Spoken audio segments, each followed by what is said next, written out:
রিকোয়ারমেন্টটা fulfil না করেন, and it's not only it's a criminal penalty হওয়ার চান্সেস। ফিনসেনটা অত সিরিয়াস মনে হয় না, ঠিক আছে?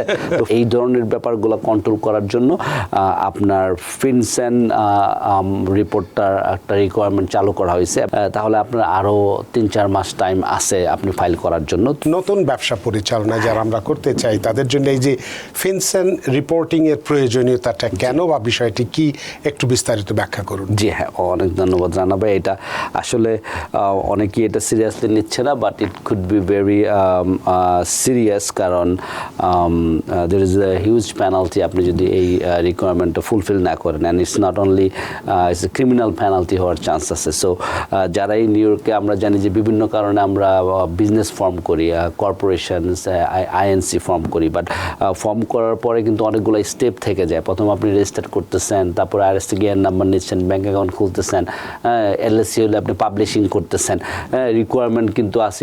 আপনি জানতে হবে যে আর কি কি এডিশনাল রিকোয়ারমেন্ট আসছে। এই বছর থেকে যে নতুন রিকোয়ারমেন্টটা চালু হয়েছে সেটা হচ্ছে আপনার ফিনসেন রিপোর্ট। তো ফিনসেনটা ছোট একটা শব্দ, সেটা ফুল ফর্মটা হচ্ছে ফাইন্যান্সিয়াল ক্রাইম শব্দটা যখন আসে মানুষ কেয়ারফুল হয়ে যায়, রাইট?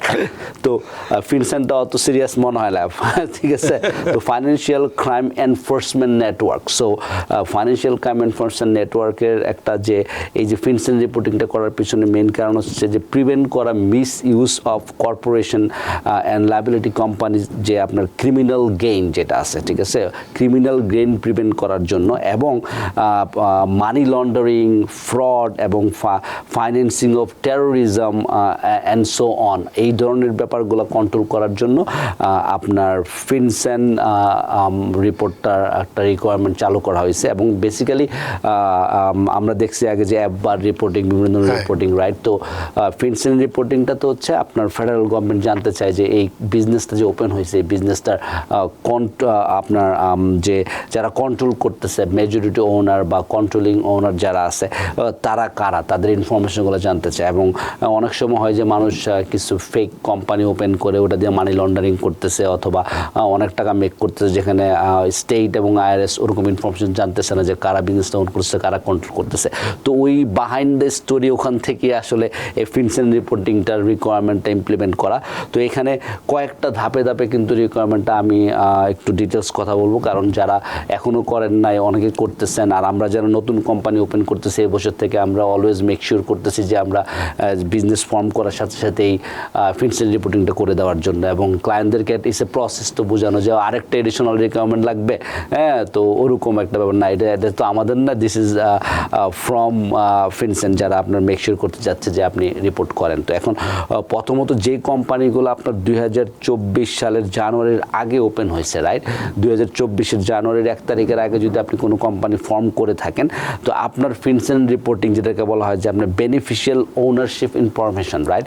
তো বেনিফিশিয়াল ওনারশিপ ইনফরমেশনটা আপনি সাবমিট করার লাস্ট ডেট হচ্ছে জানুয়ারির 1, 2025। তো কেউ যদি পুরান কোম্পানি হয়ে থাকে, যেটা আপনি 2024 আগে ওপেন করছেন, তাহলে আপনার আরও 3-4 মাস টাইম আছে আপনি ফাইল করার জন্য। তো ফাইল করতে কিন্তু আপনি 2025 জানুয়ারির 1 তারিখের আগে ফাইল করতে হবে। তারপরে যে বিজনেসগুলো আপনার জানুয়ারির 1, 2024 থেকে জানুয়ারির 1, 2025 মধ্যে ওপেন হবে, বা যেগুলো অলরেডি ওপেন হয়েছে জানুয়ারি 1 তারিখ থেকে এখন পর্যন্ত এবং 25 পর্যন্ত ওপেন হবে, তাদের জন্য যে ক্যালেন্ডার ইয়ারে যারা ওপেন করবে তাদের জন্য 90 ডেজ টাইম আছে আপনার ফিনসেন রিপোর্টটা ফাইল করার জন্য। 90 ডেজের মধ্যে আপনি বিওআই রিপোর্টটা ফাইল করতে হবে, ফিনসেন রিপোর্টটা। আর আপনি কখন বিজনেসটা ওপেন করছেন 90 ডেজতে ক্যালকুলেশন হবে, যখন থেকে আপনার বিজনেসটা রেজিস্টার করছেন এবং আপনি রেজিস্ট্রেশন ডকুমেন্টগুলো পাইছেন, ওখানে ডেট থাকে। আপনি ফাইলিং নিউ ইয়র্ক স্টেট বা যেখান থেকে আপনি একটা কর্পোরেশন ফাইল করেন, কর্পোরেশনের মধ্যে ফাইলিং রিসিট থাকবে, ওখানে বলা থাকবে কোন ডেটে আপনার রিসিটটা ইস্যু করা হয়েছে। তো ওই ডেট থেকে আপনি 90 ডেজ কাউন্ট করতে হবে, 90 ডেজের মধ্যে আপনি ফাইল করতে হবে। এবং আগামী বছর থেকে they will be little bit more strict, কারণ যেহেতু নতুন রিকোয়ারমেন্ট, এই জন্য আপনাকে 90 ডেজ দেওয়া হচ্ছে। এবং পুরান কোম্পানিগুলোর জন্য ওরা কিন্তু আপনাকে 1 বছর টাইম দিয়েছে, 1 বছরের মধ্যে ফাইল করবেন। তো এখন যারা আগামী বছর থেকে জানুয়ারির 1, 2025 থেকে কোনো কোম্পানি ওপেন করবেন, সেক্ষেত্রে আপনাকে কিন্তু মাত্র 30 দিন টাইম দেবে। Within 30 days you must file the FinCEN reporting. তো আর যেটা বললাম একটু আগে, এটা সিরিয়াস, কারণ হচ্ছে আপনি যদি না করেন পেনাল্টি আছে, ওটা আমি একটু পরে বলতেছি কি কত টাকা। আর এখানে নেক্সট হচ্ছে যে আপনি কিভাবে ফাইল করবেন। তো রিপোর্টিং ফাইল করার জন্য আপনি ফিনসেনের যে ওয়েবসাইট আছে ওখানে আপনি অনলাইনে যেয়ে কিন্তু সাবমিট করতে পারেন বেনিফিশিয়াল ওনারশিপ ইনফরমেশনগুলো। তো আপনার BOIE-filing.finsen.gov ওই ওয়েবসাইটে যেয়ে আপনি ইনফরমেশনগুলো সাবমিট করতে পারতেছেন। তো এখন 2 টাইপ অফ বিজনেস হইতে পারে যারা বিজনেসটা আপনি ফিনসেন রিপোর্টিংটা ফাইল করবে। একটা হচ্ছে ডোমেস্টিক কর্পোরেশন, যেটা আমরা ডোমেস্টিক রিপোর্টিং কোম্পানি যেটাকে বলা হচ্ছে। তো যে বিজনেসগুলো ইউএসএতে ওপেন হয়েছে, আপনি কর্পোরেশন বলেন, এলএলসি বলেন, হ্যাঁ, তো স্মল বিজনেস বলেন, সেটাই যারা ইউএসএতে ওপেন হয়েছে এবং রেজিস্টার্ড হয়েছে ইউএসএতে। নর্মালি একটা বিজনেস যখন ওপেন হয়, আপনি যেই স্টেটে আসেন সেই স্টেটে রেজিস্টার্ড করেন, তারপর আপনি আইআরএস থেকে ইয়ার নাম্বার নেন। তো যদি ইউএসএতে হয়ে থাকে সেটার জন্য হচ্ছে 1 নাম্বার ডোমেস্টিক বিজনেস। আর এটা হচ্ছে ফরেন রিপোর্টিং কোম্পানি। তো ফরেন রিপোর্টিং কোম্পানি হতে পারে যে বিজনেসগুলো হয়তো কোনো ফরেন কান্ট্রিতে কর্পোরেশন হিসেবে, এলএলসি হিসেবে এটা ওপেন হয়েছে এবং তাদের বিজনেস এখানে এক্সপ্যান্ড করার জন্য তারা এখানে আবার নিয়ম মেনে এখানে স্টেটে বা এখানে ইউএসএতে রেজিস্টার করে, তাদের জন্য রিকোয়ারমেন্টটা। তো এখানে কিছু কোম্পানি আছে যারা এক্সাম্পট আছে। এখানে 23 টাইপস অফ এন্টিটি যেটা আপনার জন্য এক্সাম্পট আছে। তো এক্সাম্পটের মধ্যে যদি আপনি পরে মোস্ট অফ দ্য বিজনেসই পড়ে না এক্সাম্পটের মধ্যে, বাট তারপরে 23 টাইপসের মধ্যে মেজর হইতে পারে যে যারা বড় অর্গানাইজেশন আছে, যারা পাবলিক লিস্টেড কোম্পানি আছে, এর মধ্যে কিছু হইতে পারে ব্যাংক, আপনার গভর্নমেন্ট অথরিটি এজেন্সি আছে। তারপরে আরেকটা হচ্ছে অ্যাকাউন্টিং ফার্ম, যদি আমাদের যারা অ্যাকাউন্টিং ফার্ম আছে তারা এক্সক্লুডেড ফ্রম দ্যাম। হ্যাঁ, পাবলিক ইউটিলিটি ফার্ম যদি থাকে তারা excluded from that. Tax exempt company যদি থেকে থাকে। বাট আপনি ফিনসেনের ওয়েবসাইট দিকে গেলে আপনি একটা 23 কোম্পানির যে তালিকা আছে, টাইপ অফ কোম্পানিজ, তাদের ছাড়া বাকি সব কোম্পানিগুলো আপনি ফিনসেন রিপোর্টিংটা সাবমিট করতে হবে। তো এখন অনেক সময় হতে পারে যে হ্যাঁ, আমি একটা সোল প্রপ্রাইটরশিপ বা সিঙ্গেল মেম্বার ওনার কোম্পানি, আমাকে ফাইল করতে হবে কিনা সেই কোশ্চেনটা আসে।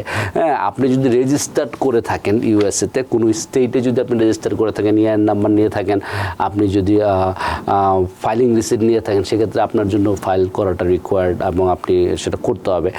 আর আরেকটা ব্যাপার হচ্ছে যে কোম্পানির কি ইনফরমেশন লাগবে বা বেনিফিশিয়ারি ওনার যারা আছে তার কি ইনফরমেশন লাগবে। তো আমরা খুব সংক্ষেপে 1 মিনিটে। ওকে। তো মেনলি কোম্পানির 5টা ইনফরমেশন লাগবে মেনলি। এক হচ্ছে কোম্পানির নেম, যদি কোনো আপনার ডিবিএ থাকে ডিবিএ নেমটা লাগবে। তারপরে কোম্পানির অ্যাড্রেসটা লাগবে। তারপরে আপনার জুরিসডিকশন, কোথায় আপনি ফর্ম করছেন সেই ইনফরমেশনটা লাগবে। আর ইআইএন নাম্বারটা লাগবে কোম্পানির। তো এই ইনফরমেশনগুলো দিয়ে আপনি যখন লগ ইন করবেন তখন আপনি যে আপনি ইনিশিয়াল ফাইলিং যেটা আপনি করতে হবে।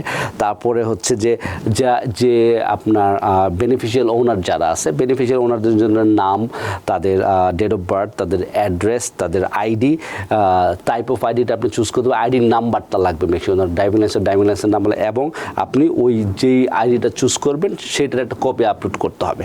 তো দিস ইজ ভেরি ইম্পর্ট্যান্ট। আপনি এটাকে ইগনোর করবেন না, কারণ এইটার পিছনে ক্রিমিনাল শব্দটির ভিতরেই হয়ে গেছে। তো এখন বিওআই রিপোর্টিংটার জন্য আপনার যে স্ট্রিক্ট পেনাল্টিটা যেটা ওরা করছে, যে আপনি যদি 90 days মিস করেন, আপনি ফাইল না করেন, পার ডে আপনি you could be penalize for $500 each day. So it's a very serious penalty.